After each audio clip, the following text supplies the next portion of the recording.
Okay, ಈಗ H D Kumaraswamy ಅವರು tweet ಮಾಡಿದ್ದಾರೆ. ಬೆಂಗಳೂರು ನಗರದ ಚಿನ್ನಸ್ವಾಮಿ ಕ್ರೀಡಾಂಗಣದ ಬಳಿ RCB ವಿಜಯೋತ್ಸವದ ಸಂದರ್ಭದಲ್ಲಿ ನೂಕುನುಗ್ಗಲಿನಿಂದ ಉಂಟಾದ ಕಾಲ್ತುಳಿತಕ್ಕೆ 10ಕ್ಕೂ ಹೆಚ್ಚು ಜನರು ದಾರುಣವಾಗಿ ಸಾವನ್ನಪ್ಪಿರುವ ಘಟನೆ ನನಗೆ ತೀವ್ರ ದಿಗ್ಭ್ರಮೆ ಉಂಟು ಮಾಡಿದೆ. ಗೆಲುವಿನ ಸಂಭ್ರಮಕ್ಕೆ ಮುನ್ನವೇ ಮುಗ್ಧರ ಜೀವ ನಷ್ಟವಾಗಿರುವುದು ನನಗೆ ಅತೀವ ದುಃಖ ತಂದಿದೆ. ಸರಿಯಾದ ಪೂರ್ವ ಸಿದ್ಧತೆ ಮಾಡಿಕೊಳ್ಳದೆ ಯಾವುದೇ ಮುನ್ನೆಚ್ಚರಿಕೆ ವಹಿಸದಿರುವುದೇ ಈ ಮಹಾ ದುರಂತಕ್ಕೆ ನೇರ ಕಾರಣ. ದುರಂತದ ಹೊಣೆಯನ್ನು ರಾಜ್ಯ ಸರ್ಕಾರವೇ ಹೊತ್ತುಕೊಳ್ಳಬೇಕು. ಗಾಯಾಳುಗಳಿಗೆ ಉತ್ತಮ ಚಿಕಿತ್ಸೆ ಕೊಡಿಸುವುದರ ಜೊತೆಗೆ ಮೃತರ ಕುಟುಂಬಗಳ ನೆರವಿಗೆ ಸರ್ಕಾರ ಕೂಡಲೇ ಧಾವಿಸಬೇಕು. ಕ್ರೀಡಾಂಗಣ ಹಾಗೂ ವಿಧಾನಸೌಧದ ಬಳಿ ಸಂಭ್ರಮವನ್ನು ಕಣ್ತುಂಬಿಕೊಳ್ಳಲು ಬಂದಿದ್ದ ಕ್ರಿಕೆಟ್ ಪ್ರೇಮಿಗಳು ಗಾಬರಿ ಆತುರಕ್ಕೆ ಒಳಗಾಗದೆ ಕ್ಷೇಮದಿಂದ ಇರಬೇಕು ಅಂತ ಕುಮಾರಸ್ವಾಮಿ ಅವರು ಟ್ವೀಟ್ ಮಾಡಿದ್ದಾರೆ.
ಬರೋರು ಕನ್ಫರ್ಮ್ ಮಾಡ್ಕೊಂಡು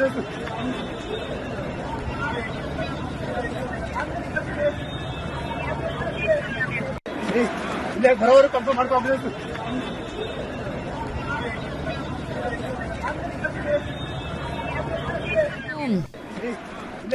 ಬೌರಿಂಗ್ ಆಸ್ಪತ್ರೆಯಲ್ಲಿ ಮಾರ್ಚರಿಯಲ್ಲಿ 5 ಮೃತದೇಹಗಳ ಬಗ್ಗೆ ಅಧಿಕೃತ ಮಾಹಿತಿ ಲಭ್ಯವಾಗಿದೆ.